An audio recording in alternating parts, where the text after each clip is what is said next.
Hi, my name is Tara Kachaturoff, and I'm the host of Michigan Entrepreneur, where we feature businesses from startup to stellar. Today, I have as my special guest Aaron Siepierski, who is the owner of Aaron's Estate Sales. Welcome to the program. Yes, thank you for having me.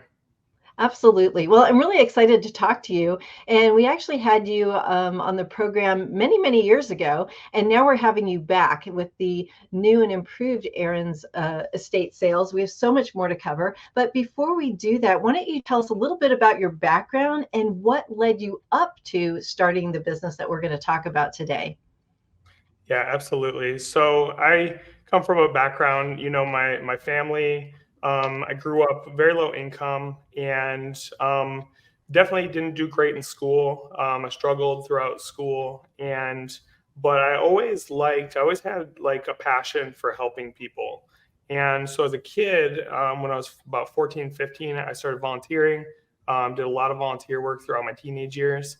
And then when I was done with that, I ended up, working for someone that did estate sales.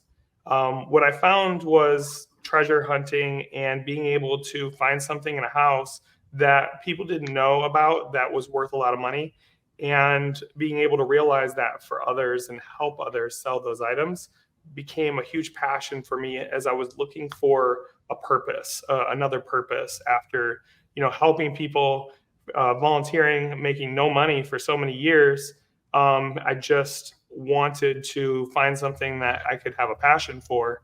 And I found that in estate sales and helping people downsize. I basically I realized that the estate sale industry could be brought into the 21st century. There wasn't a whole lot of people doing it professionally. And so I decided to go all in on estate sales. And now I've grown it into this, semi-massive, definitely massive estate sale company, probably the largest estate sale company in the nation, but a very good company that helps a ton of people every single year get through the process of downsizing, liquidating, and all the stuff that people end up with when people pass away. When we talk about like your interest in this and volunteering for many years, when was it, or what was that tipping point that where you said, hey, I think I can create this into a business versus taking the other path and going and working for somebody else? Like, what was it that made you want to do that? Do you come from an entrepreneurial family? Did you always want to have a business of your own? What was that thing for you? Yeah, so I definitely didn't come from an entrepreneur background, and I didn't work like as a kid, as a young kid. I wasn't made to produce anything or exchange with my family by like chores and like working hard or things like that until my mom met a guy who she ended up marrying, who was an entrepreneur, and he would give me tasks to do work for him, and I worked my butt off, and then he would pay me, and I saw him wake up early every single day, 4 o'clock in the morning, and then work till 10, 11 o'clock at night, working hard for himself. And I also saw the freedoms that he was able to have because of that, the things that our family was now able to do because he was an entrepreneur. So, really, that was my first taste working for him. He had me do his lawn one time. I was probably 12 or 13 years old, and it was the hardest thing I'd ever done. And at the end, he was like, "So how much should I pay you?" And I was like, "Well, what do you mean? I don't know. Like, you should tell me what you're paying me. Like, you should give me, I don't know, $12 an hour, $15 an hour." I was like, "I have no idea." And he was like, "Well, let me know what your time is worth, and I'll pay you that for what you did for me. I appreciate it." And it just totally like broke my mind. I was like, I don't know, what to charge. And that gave me the first taste of work, of hard work. And then, he would make me move bricks from one pile to another pile, and do all sorts of really, really hard labor work, which was really, really good for me, because it gave me a work ethic finally that I didn't have before, which ended up helping me when I decided to create my own business. It was really just like a flip, like, I need to do this. I need to produce. I need to create. I have this data, this knowledge, about antiques and collectibles and vintage. I need to turn it into something. So that's how it kind of started. That is like the most incredible story, and that is going to stick with me forever and ever. What your dad did for you and asking you what you were worth Yeah. and making you you had to take action to create the next step of what was going to happen, the payment, and just the kinds of things he did with you. These are amazing lessons. These are such big things. I mean, this is incredible. This is so different than the model so many people are raised with, where they just plug themselves into a job and they're told what to do. It's like you are 100%. a passive person in your life. You're passive in the whole experience of life versus what you were doing, where you were active. It completely, like you said, it flipped everything. I mean, wow. I mean, even when you were telling the story, I could feel the changes in my brain because that is such a different perspective. Can you say just a little bit more about that and maybe how it's influenced you or even what you've taught your own children? Like, that is so big. I mean, this is great. Like, what Absolutely. an amazing lesson this person taught you. It's gold. It's gold. Absolute gold. Absolutely. I have a 9-year-old daughter right now, and she's not allowed to just sit around and do nothing. Like she has to produce. She has to, because that's the difference. Like when, they say idle hands are devil's playground. Like when a kid is just sitting there doing nothing, it really puts them in a bad position. That's where I was, up until 12 years old, is I never had to actually produce or create something. And so I want my kid to be productive. I want my daughter to be productive. I want her creating, even if it's literally like painting me a picture or, doing art and us putting it around the house or, cleaning or, cleaning out the car on the weekend and vacuuming it and doing something productive rather than just sitting there on her tablet and her phone. Sure, she does do that a little bit too, but she can put down her phone and create art for 5 hours on the weekend. Like she has no like idea of just sitting still. And that's part of her exchange with us as a family. Like we provide her house, her food, her schooling, all these things, but she has to exchange or else she'll be out exchange. And that's when you get kids kicking and screaming and hating their parents because they were given everything and they weren't allowed to exchange. I'm not saying she has to go dig a ditch every Right. weekend, but she has to be able to exchange. And of course, kids exchange with their love and, kisses and hugs. And that's part of the exchange too. But they have to feel like they're actually contributing. They want to contribute. The kid wants to help. The kid wants to do dishes until you say, no, I can do that. I'll do that myself. Or the kid wants to clean. And then you're like, no, I'll just do it. I'll just handle it. Let the kid do it as bad as they want to do it. Let the kid, like, we have to wash the dishes again when my daughter washes dishes, but she feels productive. So that's the type of thing that lesson has kind of helped me able to create with my own family and also, in my business as well. Like people have to produce, they have to contribute, they have to create and help us grow.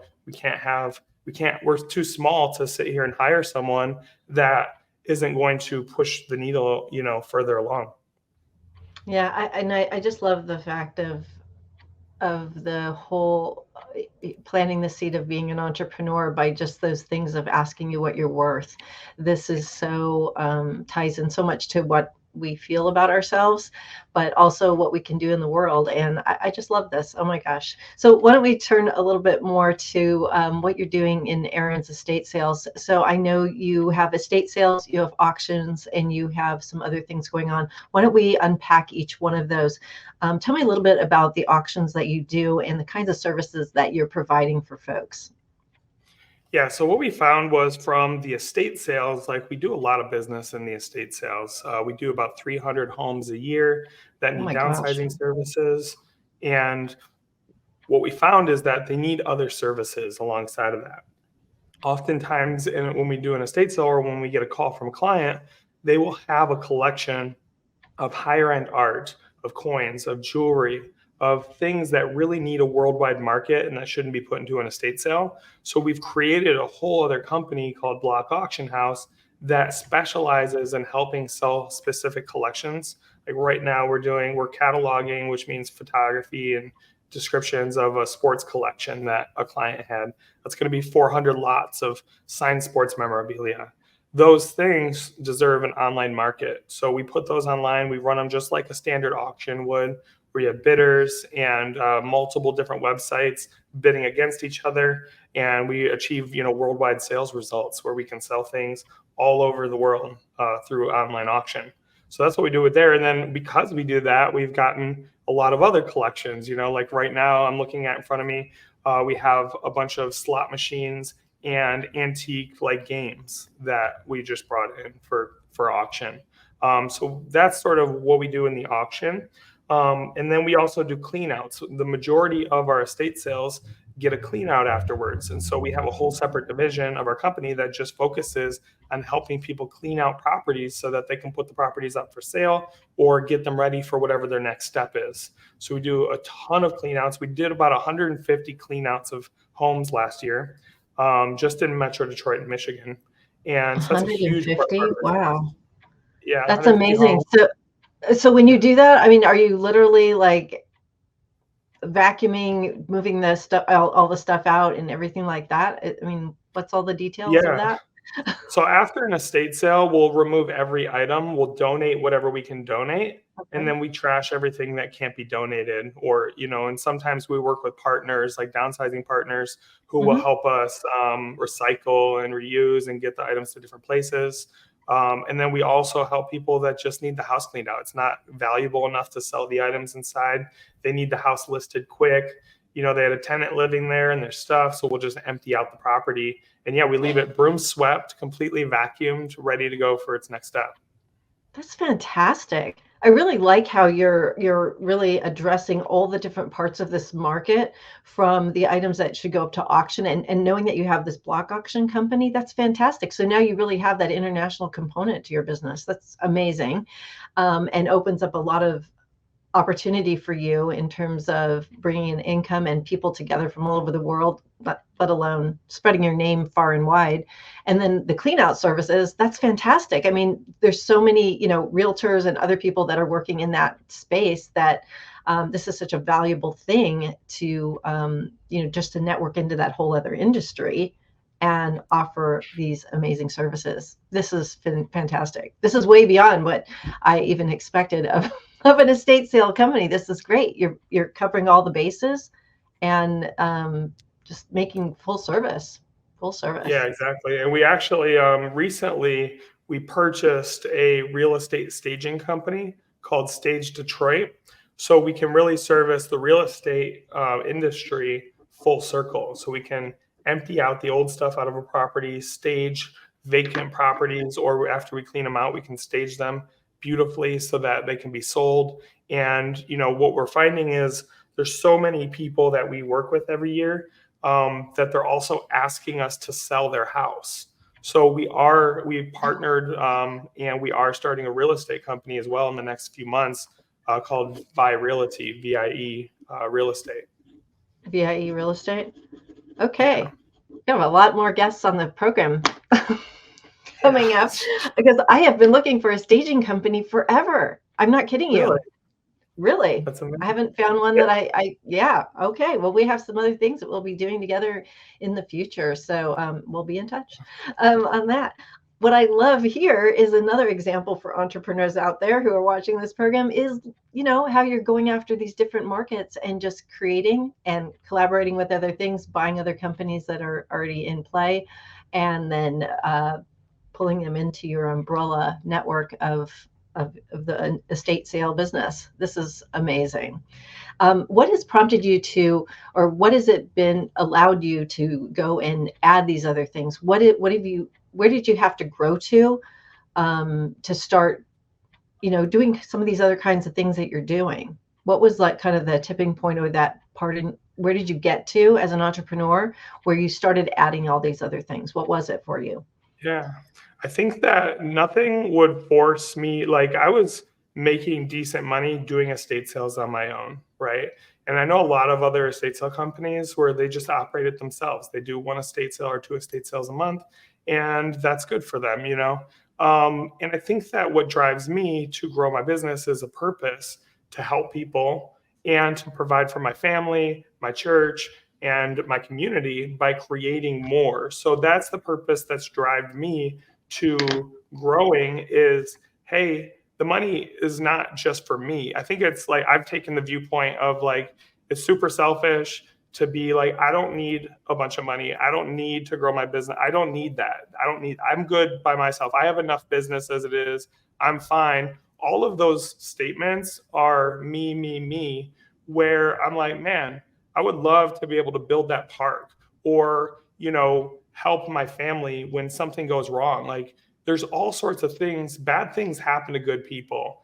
And there's all sorts of things happen. Your grandma gets cancer, your cousin gets into a car accident, like all these different things. So we have to produce an excess of funds so that we can support those around us and our community and our church. So that's where it's driven me to have to grow my company.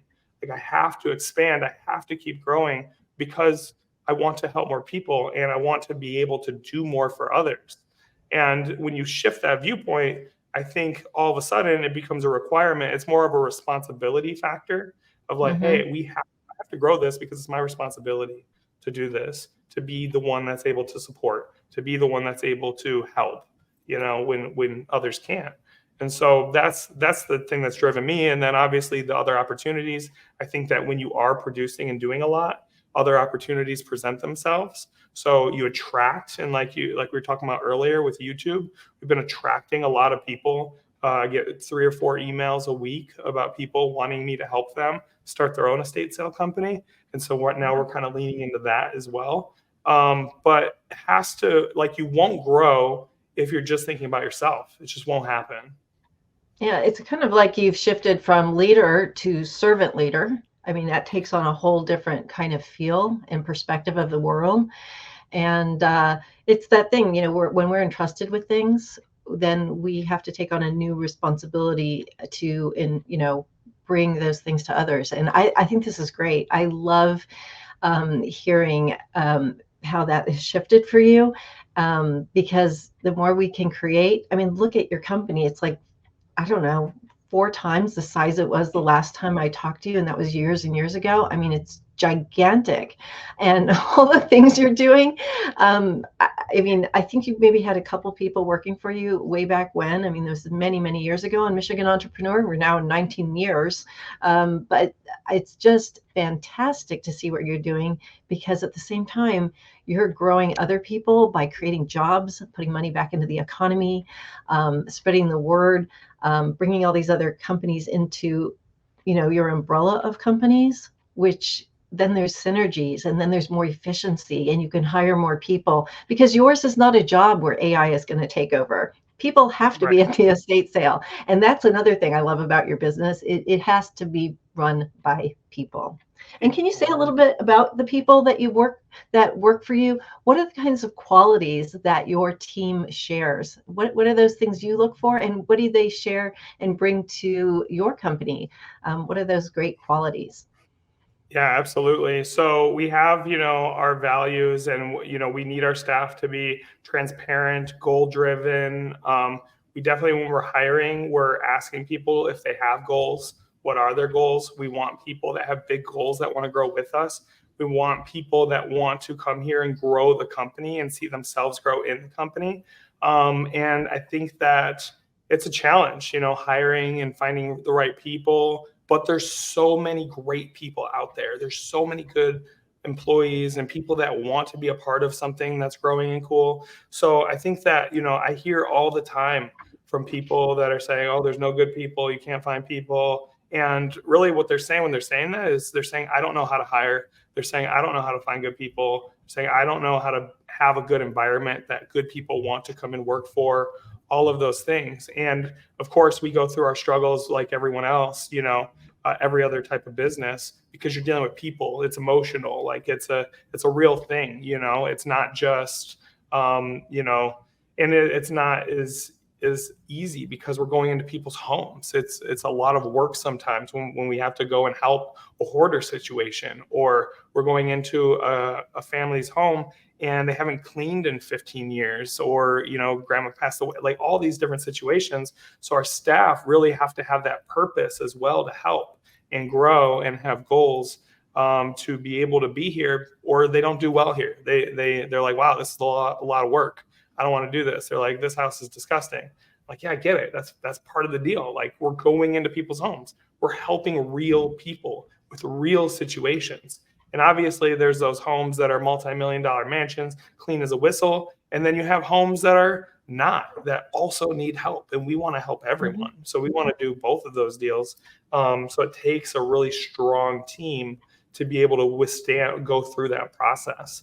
So that's what we're looking for. We're looking for obviously driven people, people that are excited, people that want to produce. We can't, like, people that just want to sit here and just kind of punch a clock and whatever don't really work out here, which there are those type of people. There are people that really want that. They just want to come in, they want to do an activity, an action over and over and over again, and then go home. That's not really what we're looking for. We're trying to go and expand across the nation. We want to expand. We want to go to a few different cities that we have our sites on. But to do that, we need our team. Like, it's going to be the team. It's not going to be me that's able to do it all, because I can't do it all. It has to be a strong team that is able to help us create that. And you're involved in the most important and intimate part of anybody's life, which is their home, whether it's an apartment, whether it's, living in an RV, whether it's living in a home. And it does take a certain type of person to even be able to go into somebody's home, because it is a connection with people on a very different level. It's not all about the objects in there. It's about their story. And sometimes the story is very sad when somebody passes away, or there's other situations going on, and maybe they're just losing their home and they have to put everything up for sale.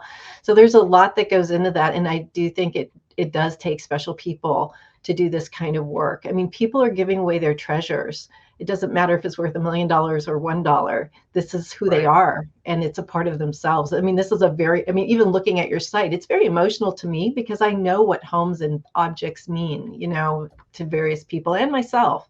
So yeah, it takes a special kind of person to do this kind of work. And I'm glad you have this huge team. I mean, it's like great. I was looking at the team picture. It was like, this is great. This is amazing.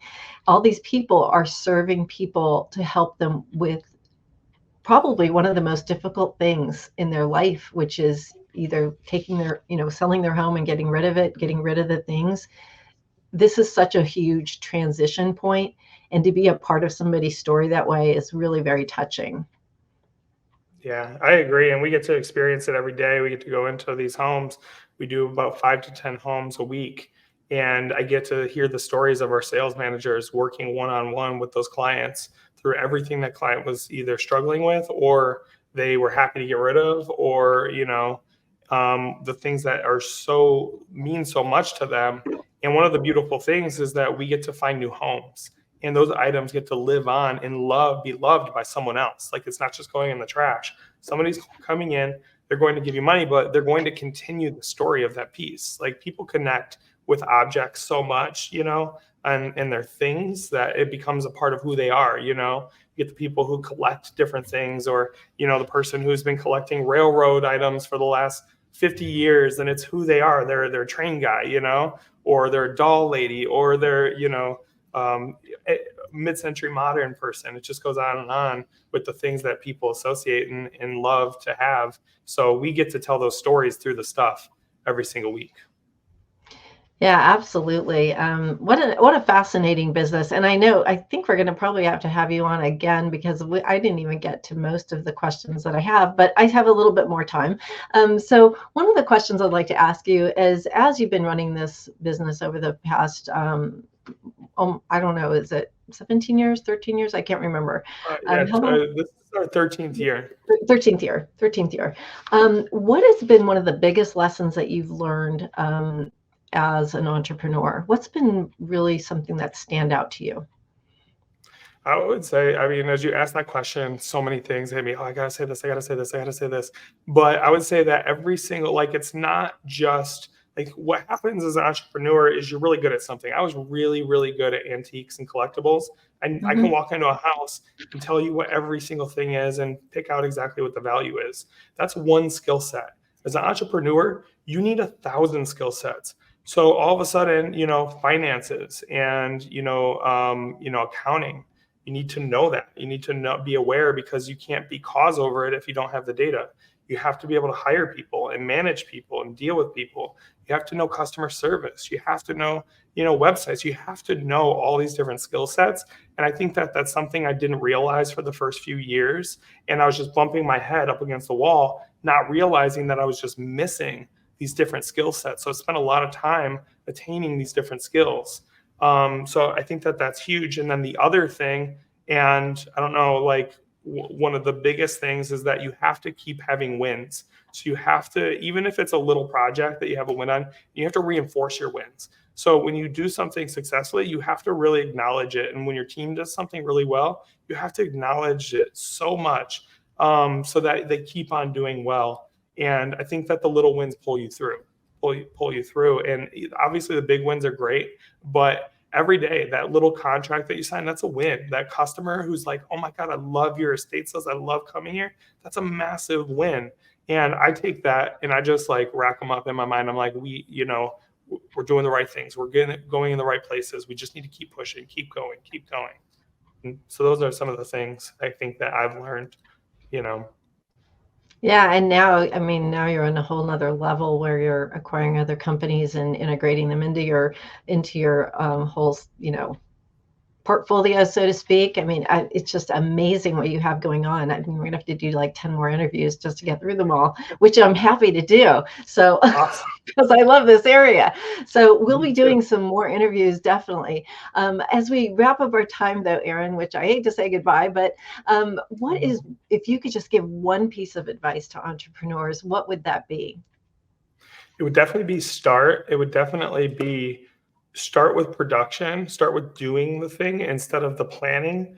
I think that I was successful in this business because I got my first estate sale job within the first 24 hours, and I had to go right into production versus planning for months and months and months and months and months, figuring everything out, figuring out all the details. I'm coaching a company right now in Nashville, and this is my and I see them doing this. I see them planning and planning and planning. I'm like, we just need to go get our first job. Like, we just need to move right into production. And then that's going to force us to figure everything out. And it's also going to give us an early win that's going to help give us the fuel to keep going. So exactly. I really, like I said earlier, I think that the early wins are super important because they give you the money, they give you the confidence to go and do it again and do it again and do it again. So that would be my biggest piece of advice is just go right into production, sell the thing that you're trying to do, go be forced to have to go figure it out, and do not waste your time planning and planning and planning and planning. Great advice. Couldn't have said it better myself. Do the thing. Stop planning. All right, Aaron, I want to thank you so much for being a guest today. Aaron Siepierski, owner, founder of Aaron's Estate Sales. Thank you so much for being a guest on our program. If you'd like absolutely. If you'd like more information about our program, please visit us at www.michiganentrepreneurtv.com. Please join me again in the future when I interview another enterprising entrepreneur. Until then, wishing you the best of business.